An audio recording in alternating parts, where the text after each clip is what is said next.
Muy buenos días, nos da mucho gusto en este momento entrar a las redes sociales, internet, YouTube, live stream, para transmitir esta conferencia acerca del arrebatamiento de la iglesia, conocida también como el rapto de la iglesia, porque la palabra arrebatamiento, a los que les interese apuntarla, es la palabra griega arpazo, con Z, arpazo, que significa ser sacado o arrebatado súbitamente o con fuerza. Entonces el rapto es eso, ¿verdad? Cuando raptan a alguien es que agarran a alguien súbitamente y se lo llevan.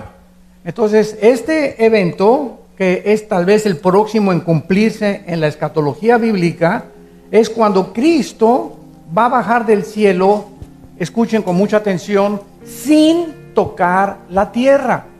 Esta es la grande diferencia entre el arrebatamiento y la segunda venida, que muchos también confunden y dicen que el rapto y la segunda venida es lo mismo. No es lo mismo, por más de 10 cosas diferentes que vamos a encontrar. En el arrebatamiento Cristo está en el aire y nos llama para sacarnos, ser transformados los que estemos vivos, que no vamos a morir, y los que estén muertos van a resucitar. En la segunda venida, Cristo pone los pies, Zacarías capítulo 14, en el monte de los olivos, y se va a hacer un valle de norte a sur y de occidente a oriente, y Cristo viene con nosotros. Apocalipsis 19. En el rapto de la iglesia no hay señales para el rapto. Significa esto que es inminente, que es inminencia, que no hay señales, que puede suceder ahorita saliendo, hoy en la noche o mañana. La segunda venida, Mateo 24, el sol se oscurecerá, la luna aparecerá como de sangre, las potencias del universo serán conmovidas y todos verán la señal, todos, del Hijo del Hombre viniendo en las nubes. Entonces son dos eventos completamente diferentes. ¿Por qué son diferentes? Porque la iglesia tiene que salir antes de los 7 años de tribulación. ¿Por qué la iglesia no va a pasar los 7 años de tribulación o la semana 70 de Daniel? Porque Dios no ha terminado con Israel. Romanos 9, Romanos 10 y Romanos 11. Dios ahorita puso en la banca a los del Barcelona. Y ya que se vayan a enfrentar al Real Madrid, todos los que estaban en la banca van a entrar al final del partido. Entonces, desde el año 70 después de Cristo hasta nuestros días, Israel fue hecho a un lado.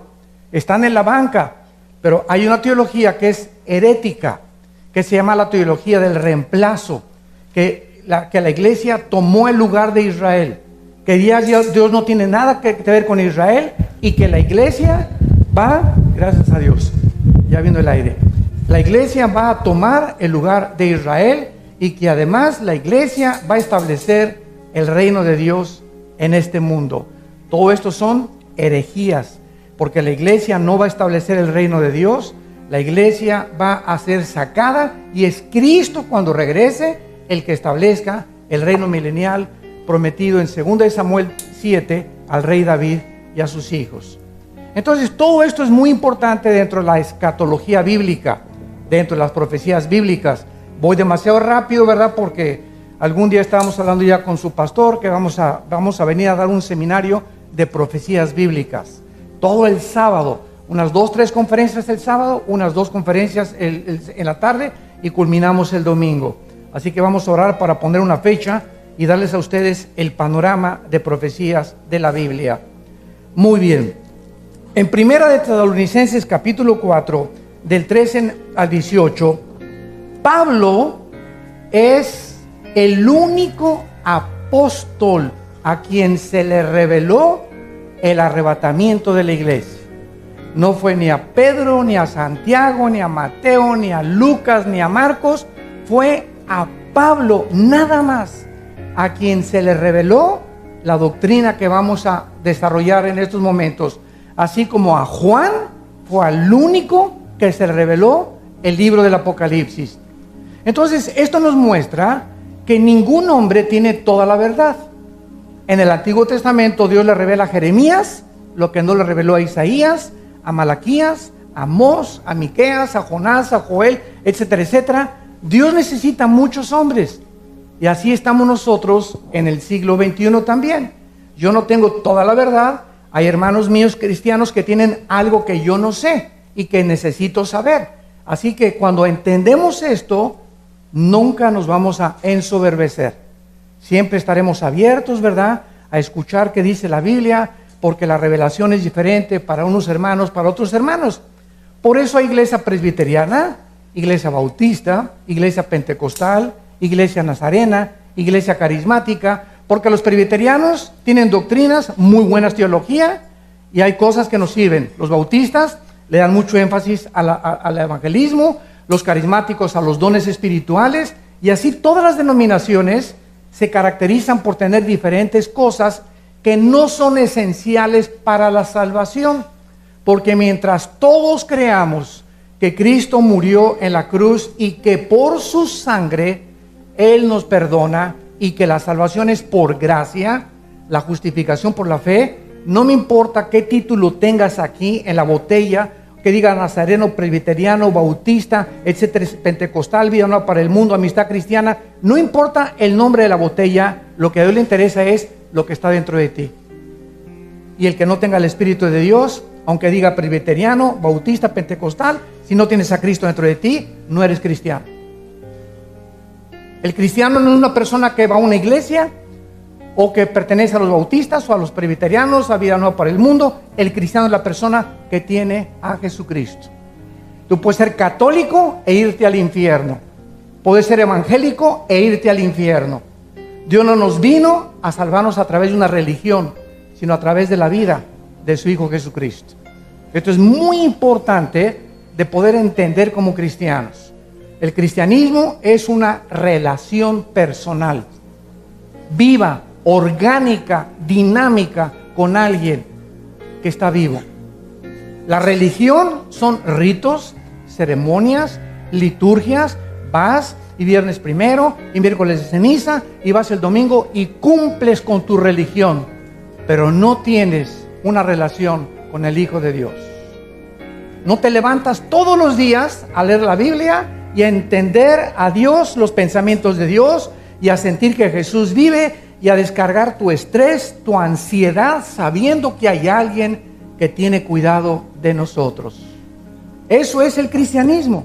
Y es interesante que la palabra cristiano signifique esto. Cristos, ungido, anos, pequeño. Cristo, ano, cristiano, pequeño, ungido. Si tú tienes al Espíritu Santo, eres cristiano. Si no tienes al Espíritu Santo, pero tienes una religión, eres un religioso nada más. ¿Me van siguiendo? Esto es vital que tú lo comprendas, porque puedes vivir engañado creyendo que porque vas a una iglesia, ya eres cristiano. Y es como si yo entro a McDonald's y salgo convertido en una hamburguesa. Por favor. Entonces, el hecho que vengas a una iglesia no significa que seas cristiano. Pero cuando tú recibes a Cristo, comienzas a tener una relación con Él. Dice 1 Tesalonicenses 4, del 13 en adelante: tampoco queremos, hermanos, que ignoren. Pablo no quería que la iglesia ignore lo que nos va a revelar. ¿Qué cosa? Acerca de los que duermen, para que no se entristezcan como los otros que no tienen esperanza. Porque si creemos que Jesús murió y resucitó, así también traerá Dios con Jesús a los que durmieron en Él. Por lo cual os decimos esto en palabra del Señor, que nosotros que vivimos, que habremos quedado hasta la venida del Señor, no precederemos a los que durmieron, porque el Señor mismo, con voz de mando, con voz de arcángel y con trompeta de Dios, descenderá del cielo, y los muertos en Cristo resucitarán primero. Luego nosotros, los que vivimos, los que hayamos quedado, seremos arrebatados juntamente con ellos en las nubes para recibir al Señor en el aire, y así estaremos siempre con el Señor. Por lo tanto, alentaos unos a otros con estas palabras. Muy bien. Vamos a 1 de Corintios, marquen ahí porque vamos a regresar y vamos a ver otro pasaje. similar al que acaba Pablo de revelarnos. Dice 1 Corintios 15, 51 al 53. He aquí, os digo un misterio. No todos dormiremos, pero todos seremos transformados. En un momento, en un abrir y cerrar de ojos, a la final trompeta, porque se tocará la trompeta y los muertos serán resucitados incorruptibles y nosotros seremos transformados, porque es necesario que esto corruptible se vista de incorrupción y esto mortal se vista de inmortalidad. Notamos aquí en Corintios que la doctrina del arrebatamiento de la iglesia era un misterio. La palabra musterión en el griego, que significa algo desconocido o que no ha sido revelado. ¿Por qué? Porque en el Antiguo Testamento esta doctrina no fue dada a conocer. En el Antiguo Testamento se hablaba en Job de la resurrección, en Isaías 26 de la resurrección, pero nunca en el Antiguo Testamento el Espíritu Santo le reveló a ninguno de los profetas que habría una generación de personas que tuvieran a Cristo que no iban a morir. Que no iban a morir. Y que esta generación de personas que no iban a morir, iban a ser transformadas en un momento, en un abrir y cerrar de ojos, cuando Jesús viniera en el cielo para llevarlos con él. Entonces, era un misterio y esta doctrina comenzó a destaparse hace 1 siglo y medio aproximadamente. Yo me he encontrado escatólogos. Escatólogo es la persona que se dedica a estudiar la profecía, escatos más allá, logos, conocimiento, más allá del futuro, que me han dicho, oye, pero esta doctrina del arrebatamiento es nueva. Claro que es nueva. Y les contesto por qué. Dios le dijo a Daniel, Daniel 12, 4 en adelante, Daniel, cierra estas palabras, o sea, ponle un candado a lo que te voy a decir. Y lo que te voy a decir no lo van a entender hasta el tiempo del fin. Van a pasar casi 2500 años, Daniel, sin que lo que yo te voy a decir lo van a entender, porque están selladas las profecías. Entonces, mientras nos acercamos al cumplimiento de las profecías de Dios, el Espíritu Santo nos va a comenzar, ya no hay revelaciones, nos va a iluminar de lo que ya está revelado, para que entendamos lo que corresponde a la época en la que estamos viviendo. Entonces, esta es la razón por la cual el Espíritu Santo comenzó a trabajar hace 1 siglo y medio, hace 2 siglos aproximadamente, que comenzaban a predicar y el rapto, y ha tenido mucha controversia el rapto, que no va a haber. Unos dicen que hasta que ni siquiera va a haber arrebatamiento de la iglesia, porque no quieren enseñar esta doctrina tan clara y tan importante, que habrá una generación de cristianos que no vamos a morir.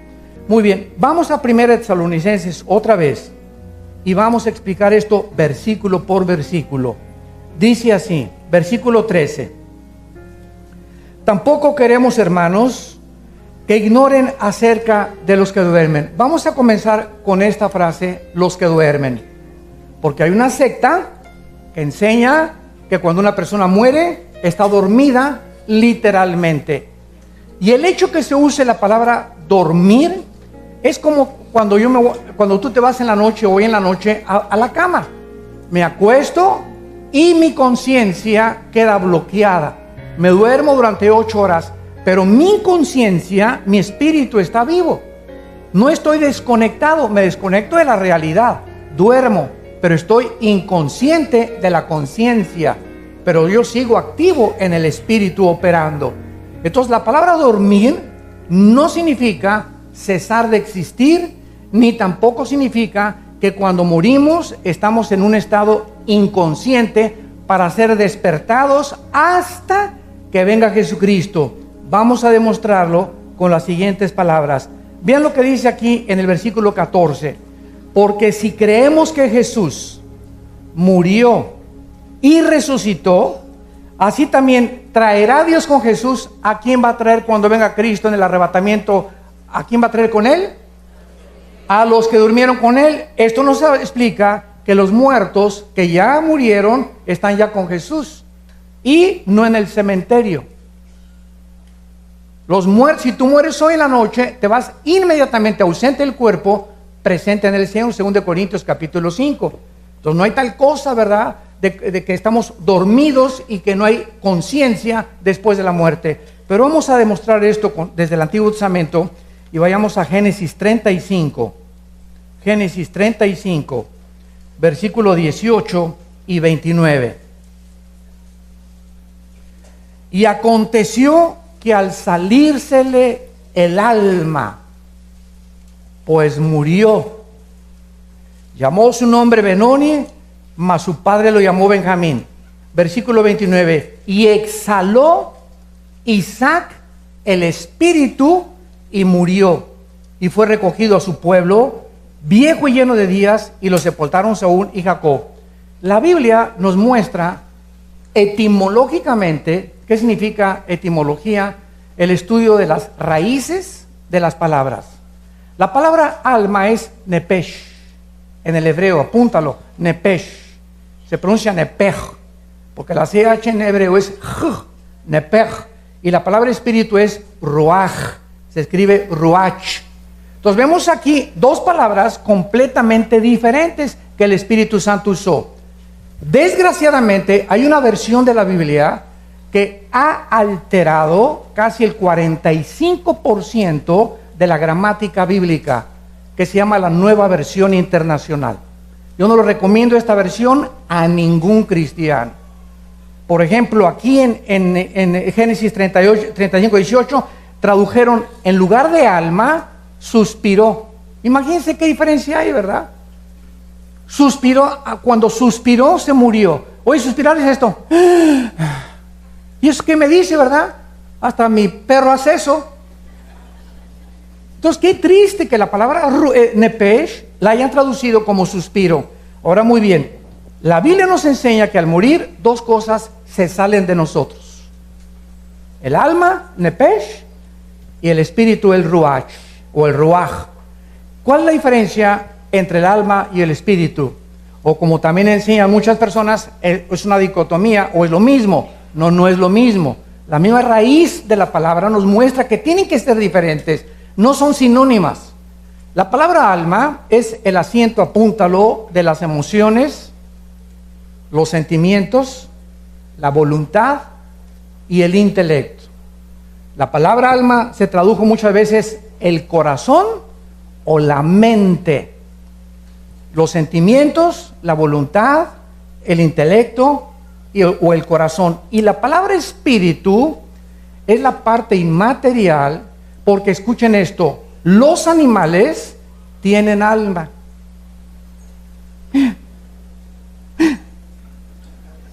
Los animales tienen alma. Lo podemos comprobar en el libro del Génesis. Tienen el nepesh. ¿Qué significa? Los perros pueden mover la cola, están tristes, sienten, etcétera, etcétera, pero no tienen lo que tenemos los seres humanos, y es la única diferencia entre nosotros y los animales: el espíritu. El espíritu es la parte inmaterial a través del cual el hombre conoce, adora y sirve a Dios. Juan 4:24, porque Dios es espíritu. Entonces, si tú quieres tener contacto con Dios, no lo puedes tener con tu mente intelectualmente. Por más doctorados que tengas en física, matemáticas, recursos, etcétera, etcétera, ciencias políticas, filosofía, la mente humana choca contra la mente de Dios.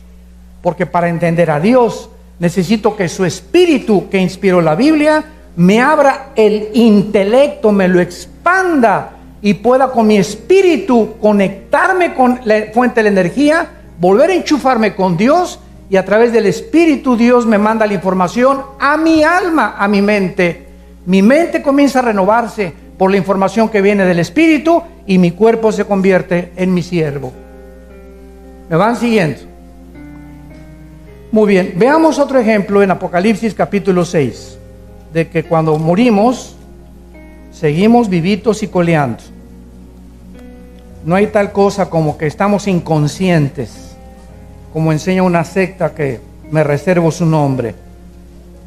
Dice así, Apocalipsis 6, versículo 9: Cuando abrió el quinto sello, vi bajo el altar las almas de los que habían sido muertos por causa de la palabra de Dios y por el testimonio que tenían. Juan está en el cielo y él está viendo. Pregunta: cuando se fue al cielo Juan y Dios lo sacó para llevárselo al cielo, ¿Juan estaba viendo con sus ojos físicos? No, ¿verdad? Porque dice la Biblia que la carne y la sangre no pueden heredar el reino de Dios. Entonces el cuerpo de Juan se quedó en la isla de Patmos, donde él estaba exiliado, y Dios lo saca en el espíritu y se lo lleva al cielo, y en la otra dimensión, que es la eternidad, porque Dios habita la eternidad. ¿Y dónde están las almas ahorita? Ya no están en las 4 dimensiones del universo que nos rodea a nosotros. Ahí Dios a Juan le permite ver. ¿Con qué ojos? Con los ojos espirituales. 1 Corintios capítulo 2, cosas que ojos no han visto ni han subido en corazón de hombre, son las que Dios le ha revelado a los que le aman. Entonces tenemos un par de ojos físicos, pero cuando recibimos a Cristo, nuestros ojos espirituales se abren y venimos a la Biblia y vemos cosas que el más experto y más con 5 premios Nobel no puede ver, porque no tiene los ojos espirituales que tenemos los cristianos. Por eso una persona no cristiana viene a la Biblia y choca con la Biblia. No, está llena de contradicciones y pura sangre, y Dios manda a matar a los cananitas, y yo no entiendo estas cosas, y son puras leyendas, y son puras cosas tonterías. ¿Por qué? Porque no tienen ojos espirituales. Hasta que nacemos de nuevo, podemos nosotros ver las cosas que no pueden ver con los ojos físicos, ni con el intelecto físico. Entonces Juan, allá arriba en el cielo, dice: vi las almas de los que habían sido muertos por causa de la palabra de Dios y por el testimonio que tenían. O sea, aquí están los muertos en el cielo, no están dormidos, y Juan los está viendo. Ahora, si tú ves un alma, no estás viendo a Gasparín el fantasma. Si vio Juan algo, es porque algo tenían de forma, tenían un cuerpo. Vi las almas de los que habían sido muertos, de los mártires. Versículo 11: y se les dieron vestiduras blancas, y se les dijo que descansaran todavía un poco de tiempo, hasta que se completara el número de sus consiervos y sus hermanos, que también habían sido muertos como ellos. Pero en el versículo 10 dice así, que Juan vio estas almas, y estas almas en el cielo se seguían comunicando. Y la comunicación que oyó Juan era entre estas almas y el Creador del universo. Y clamaban a gran voz: ¿hasta cuándo, Señor, santo y verdadero, no juzgas y vengas nuestra sangre en los que moran en la tierra? Los muertos que están en el cielo tienen ojos, tienen conciencia, tienen un cuerpo, tal vez temporal hasta que venga el cuerpo glorificado, tienen contacto con Dios y están conscientes de lo que pasa aquí en la tierra, los que están en el cielo. Ya que se complete el número de los mártires, descansarán completamente. Ahorita los que han muerto antes que nosotros no están el 100% descansando. Están descansando un ratito nada más en una hamaca en Acapulco, cerca del Princess. Pero no están en Hawái todavía. Ahora, es interesante ver qué es lo que les preocupa a los que están en el cielo ahorita. En otras palabras, los que están en el cielo ahorita están viendo cuántos secuestros, cuánta violencia. Ahora ya se casan hombres con hombres, mujeres con mujeres. Los gobernantes ya perdieron la brújula. Dios mío, veo, o sea, están así y voltean a Dios. Oye, Dios, mira nomás el relajo allá abajo en el planeta Tierra. ¿Cuándo se va a acabar tantas guerras y persecuciones y sufrimientos y todo, Señor? Queremos saber, ¿hasta cuándo vas a vindicar la justicia en el mundo? Voltea a Dios y les dice: tranquilino, pino, cocolino, no se me alebresten, quiero que sepan que tiene que venir un tiempo hasta que se complete un grupo de almas que están abajo en la tierra que tienen que morir. Y cuando esas almas mueran, entonces ya vamos a poder establecer el reino milenial y me bajaré con ustedes y los que estén vivos van a resucitar y van a ser transformados y vamos a formar el reino prometido a los profetas y a Abraham, Isaac y a Jacob.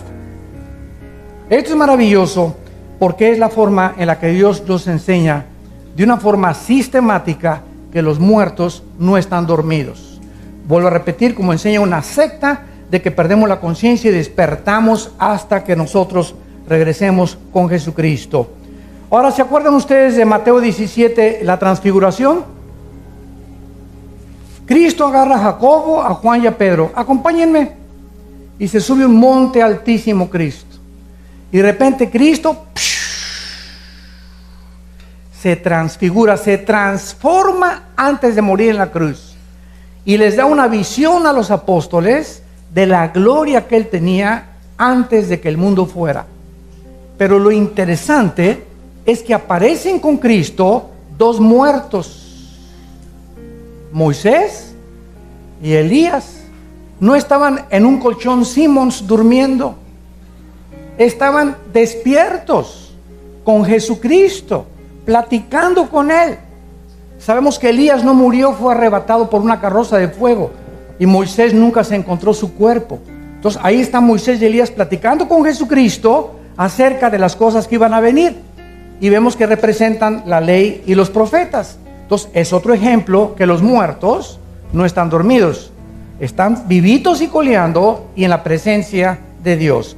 Regresamos a Tesalonicenses y veamos ahora a continuación de qué forma esta resurrección es la primera resurrección. Pongan mucho cuidado lo que les voy a decir. En Juan capítulo 5, Cristo mencionó y dijo lo siguiente: vendrá la hora cuando los muertos oirán la voz del Hijo del Hombre. Los que hicieron lo bueno, a resurrección de vida; los que hicieron lo malo, a resurrección de condenación. Aquí Cristo nos habla de dos resurrecciones: la de los justos y la de los malos. Muy bien, la de los justos tiene varias etapas. Por eso se le llama la primera resurrección, porque después de que nosotros resucitemos, no fuimos la primera resurrección, ¿o sí? No, ¿verdad? Porque dice 1 Corintios 15:52, primero Cristo, las primicias y los que son de Cristo. Entonces, si la primera resurrección era de nosotros, ¿cuál fue la de Cristo? Cristo fue el primero en resucitar en toda la historia para no volver a morir. En el Antiguo Testamento hubo resucitados, pero volvieron a morir. Dios resucitó a Lázaro, pero Lázaro volvió a morir. Los apóstoles resucitaron y volvieron a morir muchos que resucitaron. Pero Cristo es el primero, las primicias que acompañaron a Cristo en la resurrección, de los que nunca vamos a volver a morir. Después seguimos nosotros. Pero vean lo que dice el versículo 14 de primera de Tesalonicenses 4. Si creemos que Jesús murió y resucitó, traerá a Dios con Jesús a los que durmieron. Vean esto por favor con Lucas. Los que morimos Él. O sea, el arrebatamiento involucrará nada más a los muertos de Pentecostés a nuestros días. Porque en Pentecostés se formó la iglesia de Jesucristo. ¿Qué es la iglesia de Jesucristo? Que mediante el bautismo del Espíritu Santo, Dios nos une a Cristo y nos hace su carne y sus huesos. Somos el cuerpo de Cristo, Él es la cabeza, y en ese momento estamos nosotros ensamblados con Él y se nos llama que estamos en Él. Antes de Pentecostés no existía el cuerpo de Cristo, existía Israel. Esto es muy importante. Ahora muy bien, si en el arrebatamiento solamente los que estemos en Cristo vamos a ser arrebatados, ¿qué va a pasar con los que murieron de Adán a Pentecostés? Estas personas van a resucitar en la segunda venida de Jesucristo. Veamos esta verdad en Daniel capítulo 12. Los muertos en el Antiguo Testamento resucitarán hasta la segunda venida de Jesucristo. Cuando el Espíritu iluminó a estos ángeles para revelarle a Daniel estas verdades, lo dice con mucha claridad. Dice Daniel 12, en aquel tiempo, está hablando de la gran tribulación. Ya no estamos nosotros aquí. En aquel tiempo se levantará Miguel, el gran príncipe que está de parte de los hijos de tu pueblo, y será tiempo de angustia. Este tiempo de angustia no es la angustia que pasaste ayer con tu suegra, ni lo que estamos atravesando ahorita en el mundo. Este es el tiempo de la angustia como nunca, dice Mateo 24, el mundo lo ha atravesado. La gran tribulación. Y dice, cual nunca fue desde que hubo gente hasta entonces. Por eso sabemos que es la gran tribulación. Pero en aquel tiempo, o sea, en ese tiempo de angustia, será libertado tu pueblo. Todos los que se hayan escrito en el libro, y muchos de los que duermen en el polvo de la tierra, serán despertados, o sea, resucitados, unos para vida eterna, otros para vergüenza y confusión perpetua. Vemos nosotros entonces que todos los santos del Antiguo Testamento serán despertados cuando Jesucristo venga después de la grande tribulación. Entonces vamos a seguir el orden. Primero Cristo en resucitar. Después sigue el arrebatamiento de la iglesia, que somos nosotros. Después de nosotros, Apocalipsis 7, una gran multitud que va a salir de la tribulación. Después, la cuarta resurrección, los 2 testigos, Apocalipsis 11, que van a ser resucitados en Jerusalén. Después, los mártires de la tribulación, número 5, llevamos 5 resurrecciones. Después, los santos del Antiguo Testamento. Y finalmente, el mensaje de ayer en el desayuno, la resurrección de los malvados, que es el juicio del gran trono blanco. Hay 8 resurrecciones, y estas 8 forman parte de lo que se llama la primera resurrección, que es la de los santos, y solamente va a haber una, la de los malvados, que se presentarán delante de Dios para ser lanzados al lago de fuego, que fue el tema del desayuno ayer en la mañana. Ahora regresamos a Tesalonicenses 4 otra vez y veamos la doctrina del arrebatamiento de la iglesia. Porque el Señor mismo descenderá del cielo.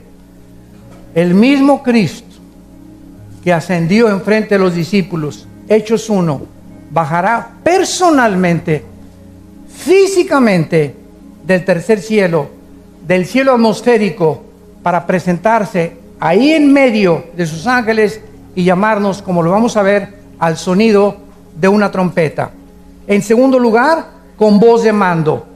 Esta palabra es usada como orden militar.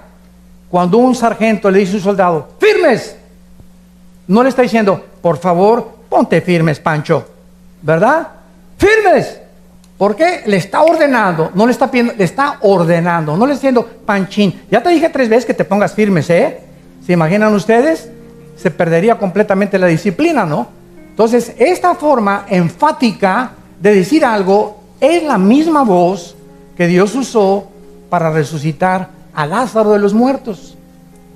Lázaro muere y tenía 3 días que la circulación de la sangre ya había cesado. Ya las neuronas cerebrales, dicen los médicos, que media hora sin oxígeno el cerebro muere. Y si resucitas o vuelves en sí, te vuelves loco con problemas mentales gravísimos por la falta de oxígeno. Lázaro tenía 3 días. Los muertos a las 5 o 6 horas, yo he tenido contacto con cantidad de muertos, se ponen fríos. Casi todos abren la boca así y después comienzan a poner morados, ¿verdad? Y comienza el deterioro y el celular del cuerpo inmediatamente. Entonces, Lázaro está muerto en la tumba, su espíritu se sale de Lázaro y el espíritu, quién sabe, la Biblia no nos dice dónde andaba, pero cuando Jesús dice, Lázaro, ven fuera, le estaba hablando a el espíritu. El espíritu, dice Santiago, que no, el cuerpo no puede vivir sin el espíritu, porque es el espíritu el que le da vida a nuestro cuerpo. Entonces, el espíritu de Lázaro regresa a Lázaro, se mete en el cuerpo de Lázaro y comienza a reintegrar comienza a transformar, a rehabilitar completamente el sistema nervioso, la sangre, todo, y Lázaro sale otra vez con un cuerpo como el antes de que fuera enterrado. Es la misma voz que Dios usará y que solo nosotros vamos a oír en el cielo.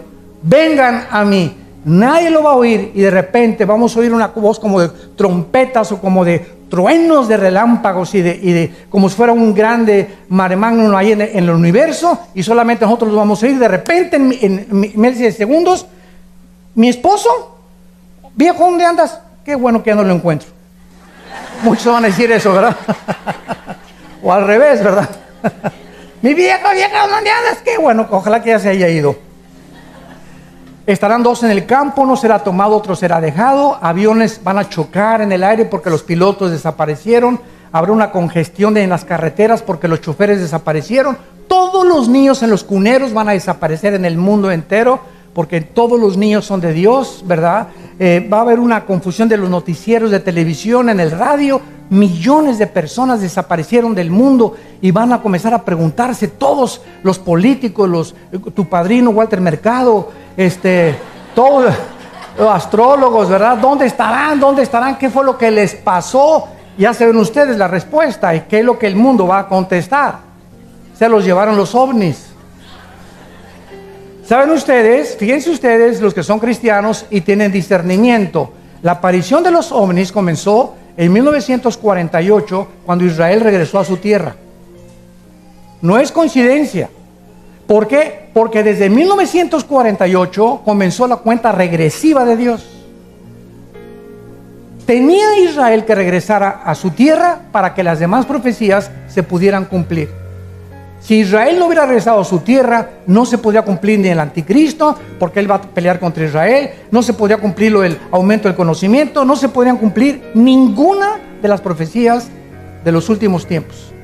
Entonces Israel tenía que regresar, y desde el 48 aparecen fenómenos o objetos voladores no identificados. Y cuando venimos a la Biblia, encontramos que sí existen extraterrestres, pero no son marcianos, ni venusinos, ni mercurianos, ni plutonianos. Los extraterrestres son ángeles que sirven a Dios, y hay una tercera parte de esos ángeles que se revelaron guiados por un querubín llamado Lucifer. Ezequiel 28, Isaías 14, 12 al 14, y se llevó a la tercera parte de los ángeles para luchar contra Dios y contra nosotros. Estos ángeles caídos tienen poder sobrenatural.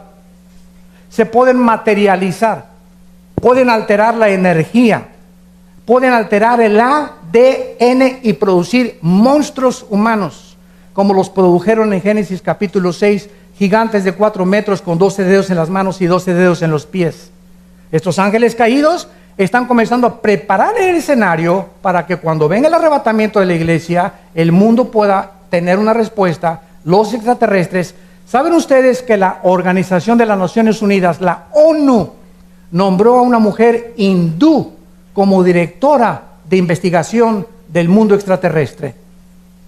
El Vaticano tiene el observatorio más grande del mundo en el estado de Colorado, en Estados Unidos. El telescopio más grande comisionado para investigar para que si hay extraterrestres, el Vaticano les perdone sus pecados. Y el observatorio se llama Lucifer. Increíble. Chéquenlo en el internet, en cualquier lado. El observatorio se llama Lucifer. Entonces vemos nosotros que la confusión tan grande en el mundo ahorita, y tenemos la luz y la verdad en las Sagradas Escrituras. Entonces vemos que todo esto del arrebatamiento de la iglesia cobra relevancia con los acontecimientos que nos están rodeando actualmente. Ahora a continuación dice con voz de arcángel. En la Biblia se mencionan varios arcángeles, pero solo el nombre de uno solo, Miguel. El arcángel Miguel, que está comisionado para proteger a la nación de Israel.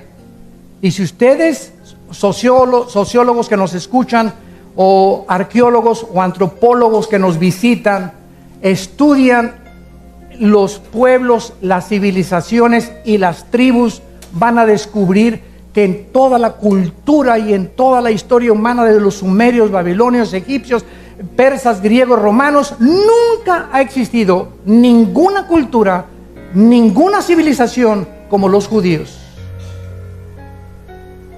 Como los judíos.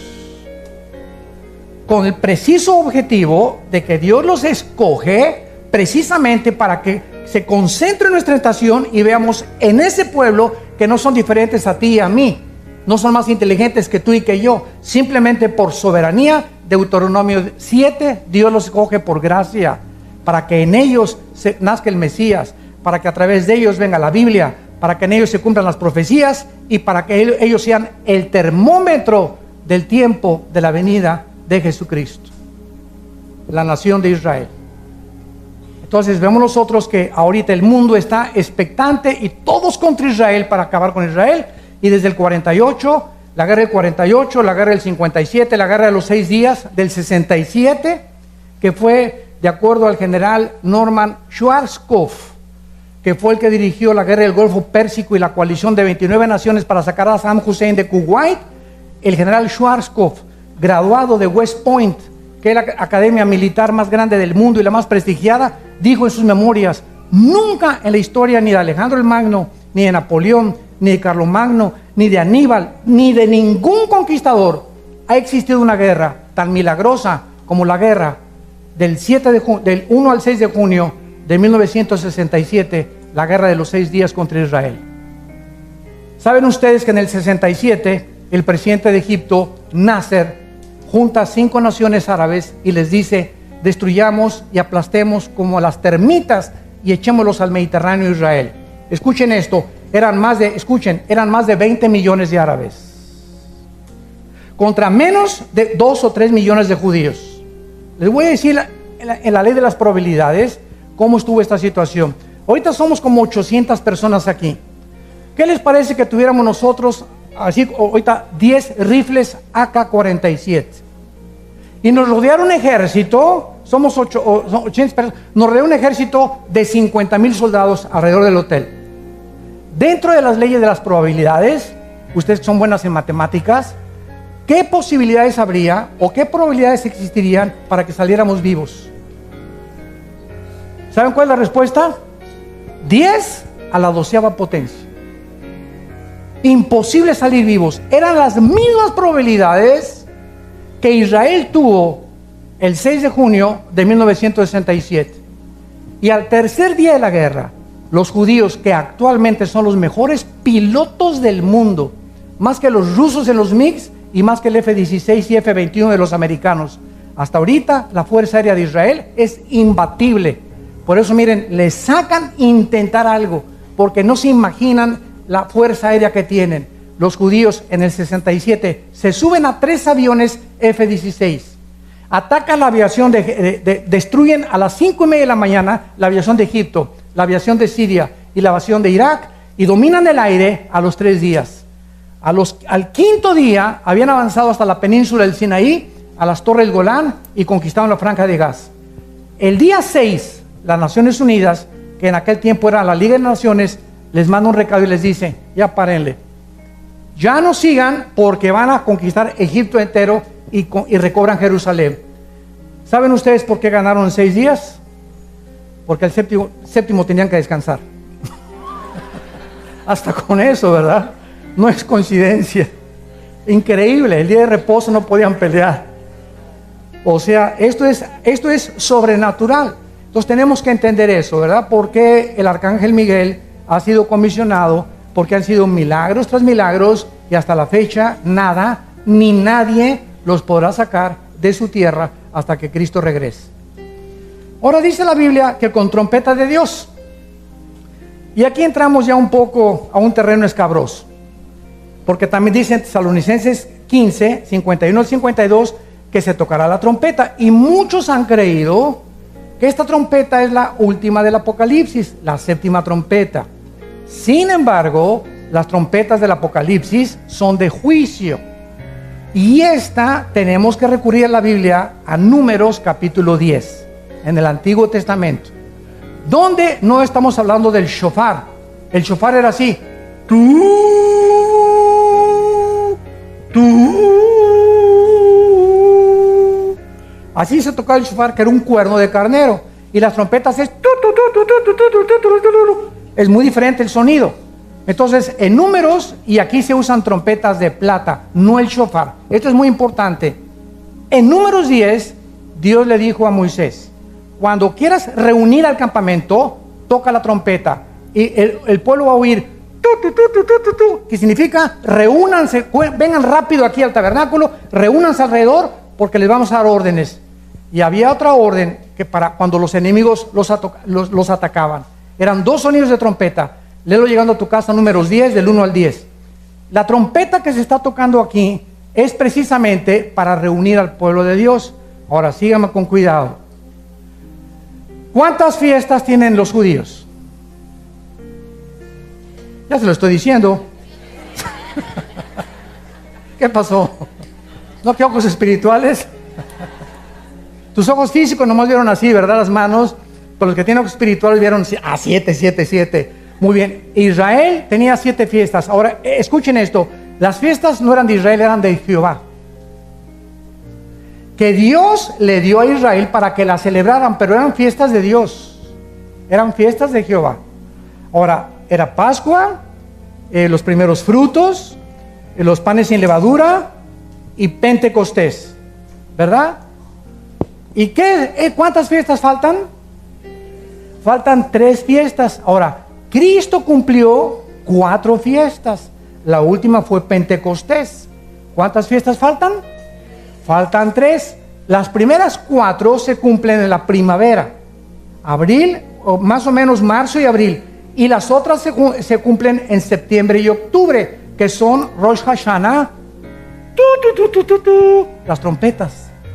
Después viene la expiación, Yom Kippur, y los tabernáculos la vamos a celebrar cuando Él venga en el milenio.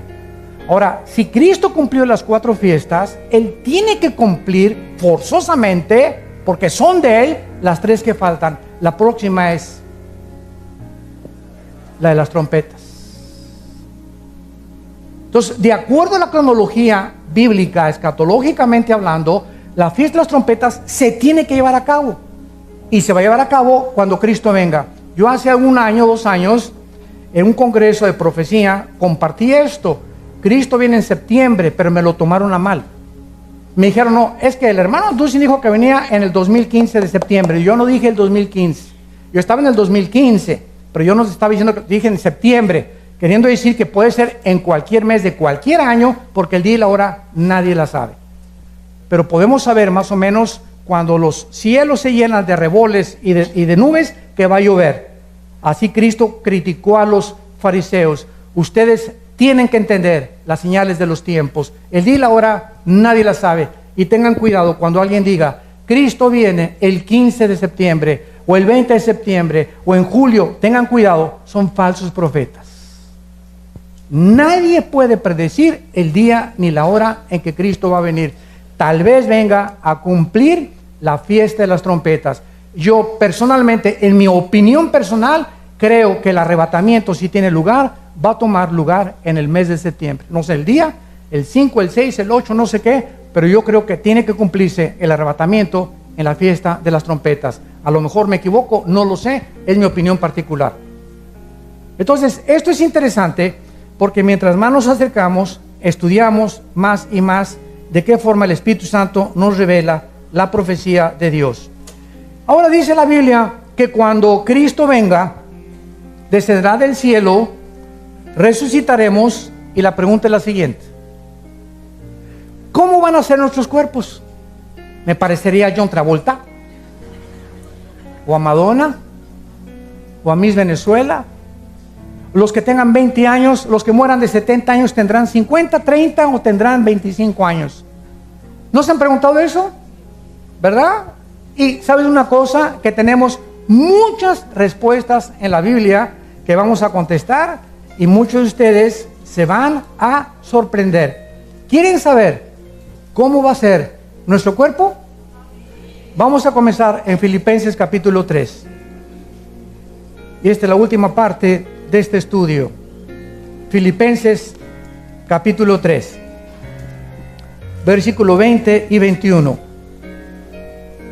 Quiero antes preguntarles algo. ¿Están aprendiendo algo? Más les vale. Con tanto calor, ¿verdad? Mas nuestra ciudadanía, Filipenses 3, 20 y 21. Nuestra ciudadanía está en los cielos, donde también esperamos al Salvador, al Señor Jesucristo, el cual, ahí está, transformará. Esta palabra metas chematizo en el griego, metas chematizo significa cambiará de forma, el cual transformará el cuerpo de la humillación nuestra para que sea semejante al cuerpo de Tom Cruise. Eso dice de Rambo.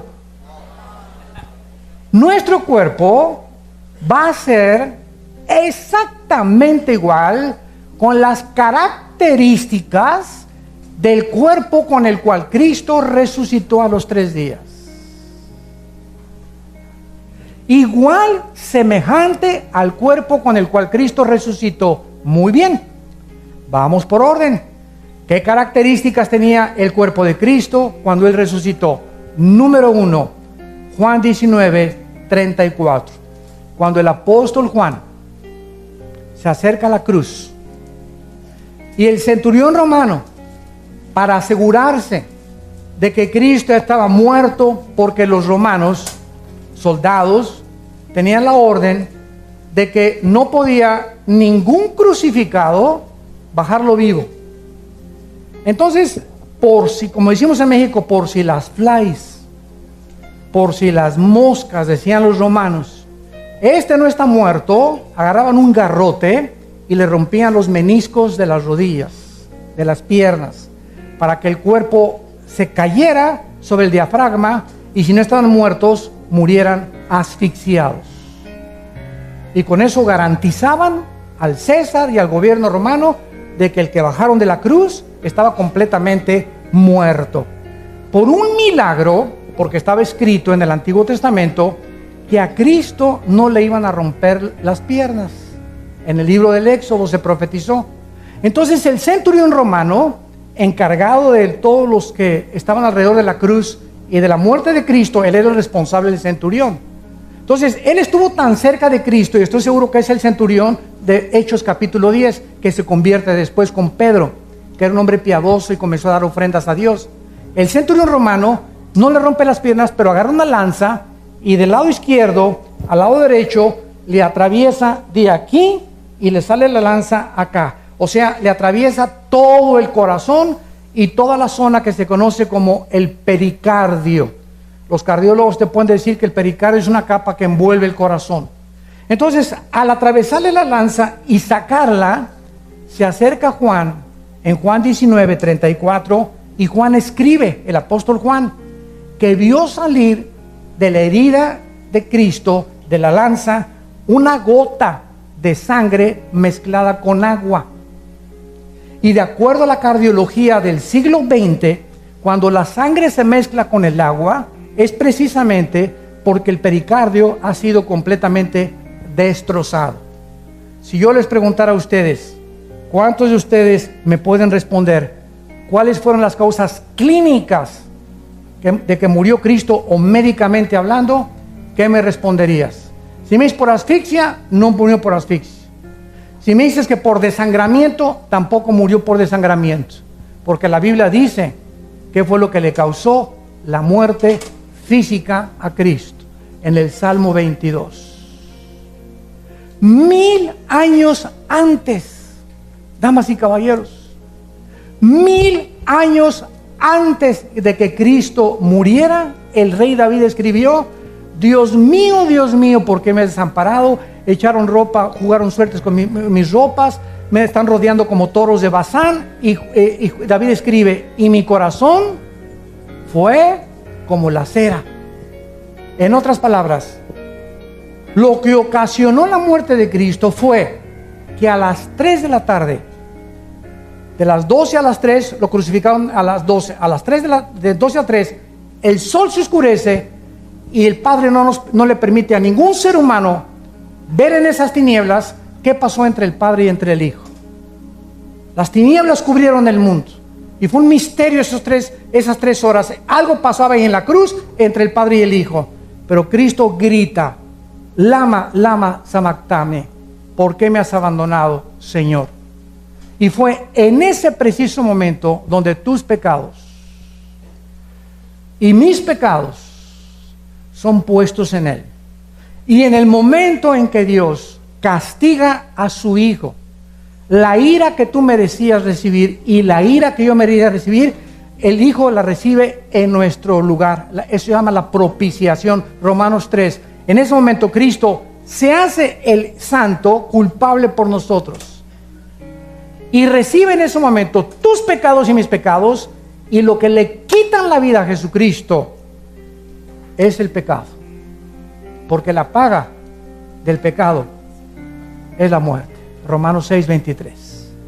Cristo muere de dolor del corazón,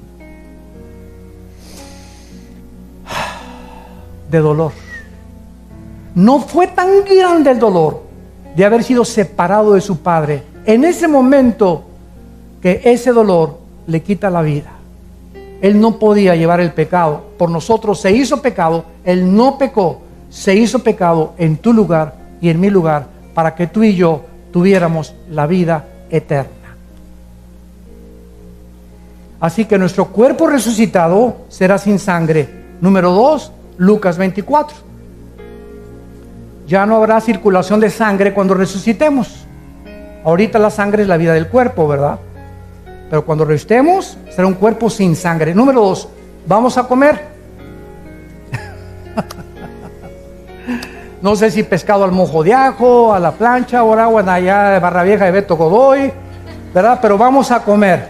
Y cuando Cristo resucitó con el cuerpo glorificado, en Lucas 24, en el camino de Maús, les pidió de comer y le dieron pescado y miel.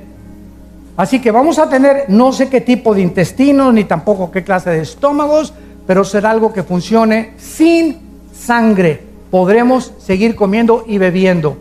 En Isaías 65 y 66 dice que vamos a comer frutas y legumbres nada más.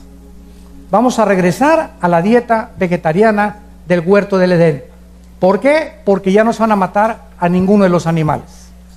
El león morará con el cordero, la víbora jugará con el niño, y ya no habrá más maldad en mi santo monte. Número 3, sin sangre podemos comer.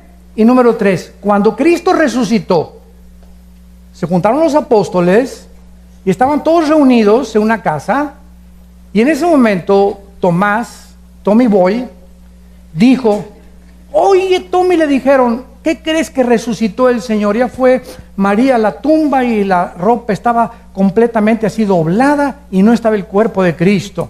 Si se lo hubieran robado, se lo hubieran llevado, ¿verdad? O hubieran aventado ahí, pero estaba dobladita así en orden. Nadie va a robarse el cuerpo y lo va a poner así hasta planchadito, ¿verdad? Arriba de la tumba. Y Tomás dijo: no, a mí no me vengan con esos cuentos. Yo hasta que no toque mis manos, sus manos, y la herida de la lanza, yo no voy a creer. Entonces, estaban ahí los apóstoles cuando Cristo atraviesa la pared. Y cuando le habla a Tomás, Tomás se acerca y le dice Cristo: come here, Tommy Boy, ven para acá. Pon tu mano en mi mano. Vean esto con mucho cuidado. Cuando Tomás toca las manos de Cristo, no las atraviesa. No era un espíritu, tocó algo sólido. Tocó algo sólido. Y cuando Cristo le dijo: pon tu mano aquí, y Tomás tocó la herida, tocó algo sólido. ¿De qué nos habla esto?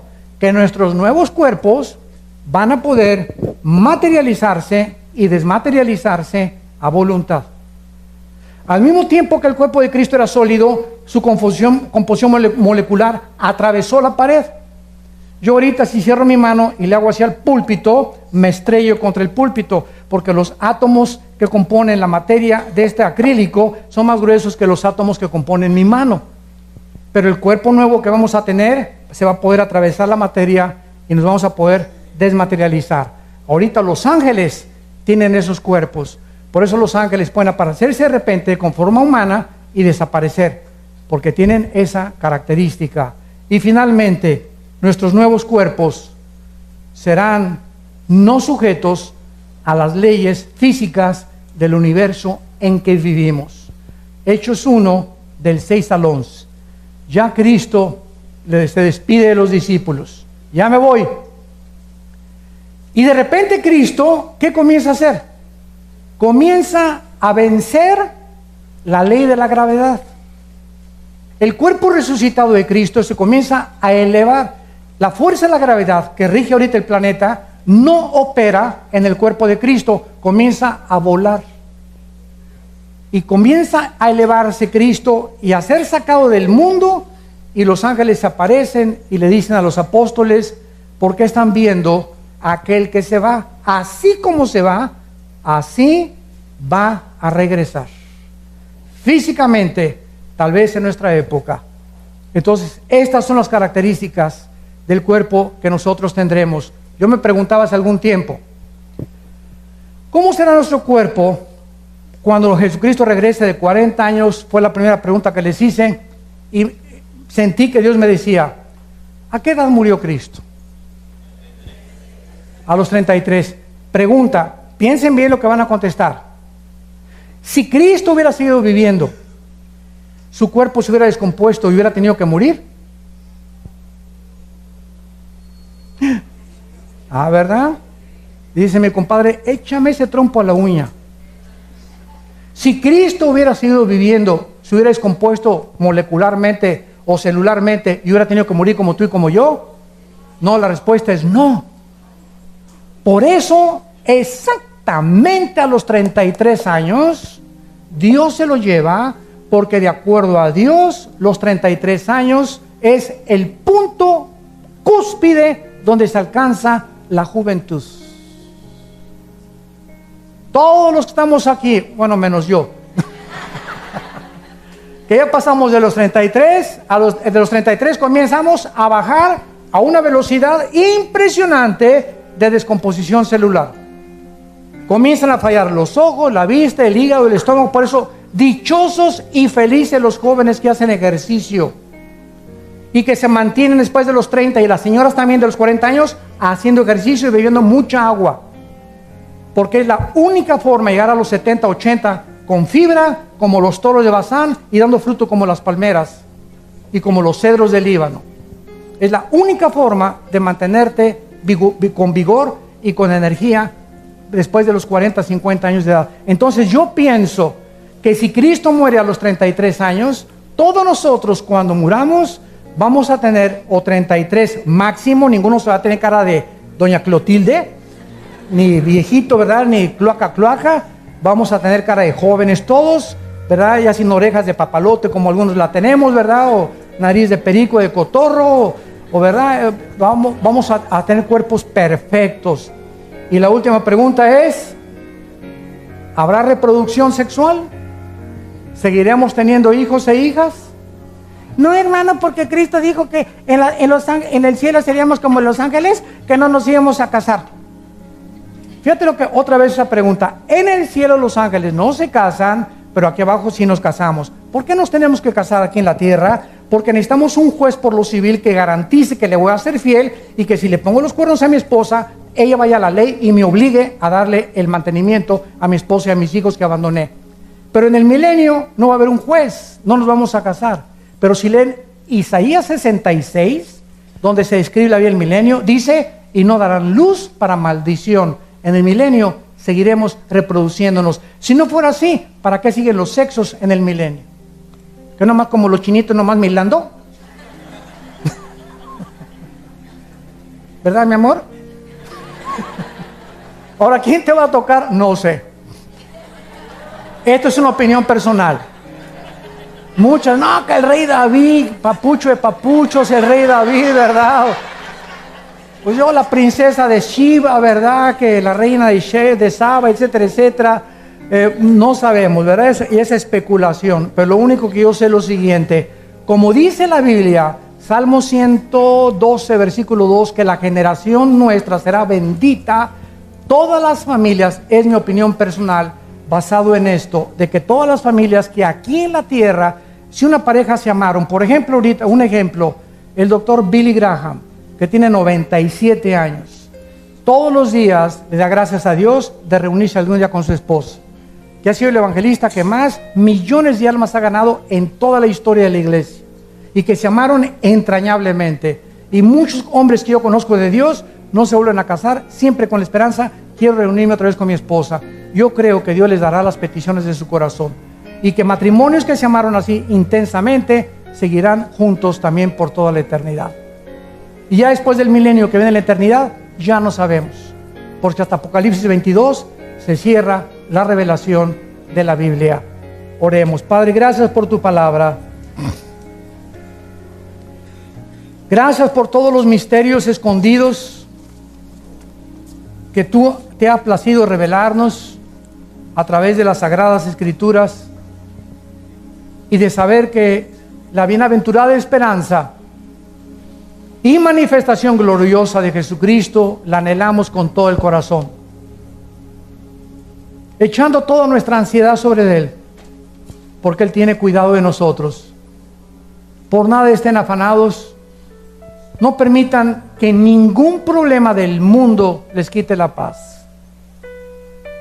Mi paz les dejo, mi paz les doy, no como el mundo la da. Te doy una paz que la fe la vas a demostrar durmiendo en la tormenta. No se puede demostrar que creemos en Dios más que cuando estamos rodeados de problemas. Tenemos esa paz que sabemos que nada ni nadie nos podrá separar de su amor eterno, porque somos más que vencedores, somos sus hijos, le pertenecemos.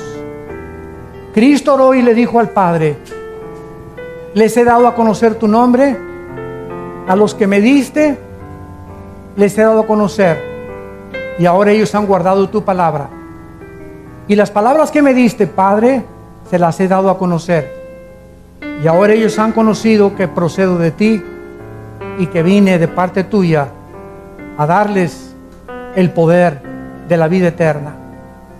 No te ruego por el mundo, te ruego por ellos, por los que me diste, porque tuyos son, y lo tuyo es mío, y lo mío es tuyo, Señor. Gracias, Jesús, porque esta petición que tú le hiciste a tu Padre en Juan 17 nos pertenece, y sabemos que Él te contestó ya, y nada nos podrá separar. No podremos nunca perder la salvación, porque te pertenecemos. Ni lo presente ni lo porvenir, ni la pobreza ni la desnudez, ni los demonios ni la espada, ni la persecución ni la tribulación nos podrán separar jamás de la vida en Cristo Jesús. Si tú en esta mañana no tienes a Jesucristo en tu vida, ni esta bienaventurada esperanza, ábrele tu corazón, invítalo a tu vida, y recibirás el perdón de tus pecados y el regalo más grande que pueda una persona recibir, la vida eterna. ¿Qué tengo que hacer?, me preguntarás. Dile estas siguientes palabras con todo tu corazón: Señor mío y Dios mío, perdona mis pecados. Creo que en esa cruz con tu sangre pagaste por ellos, y que a los 3 días resucitaste de los muertos. Como creo que vives, Señor Jesús, te invito en este instante a mi vida como mi Señor y Salvador. Te recibo por la fe, sabiendo que me das la vida eterna y el poder de vivir una vida que te agrade de aquí a la eternidad. En el nombre de Jesús. Amén.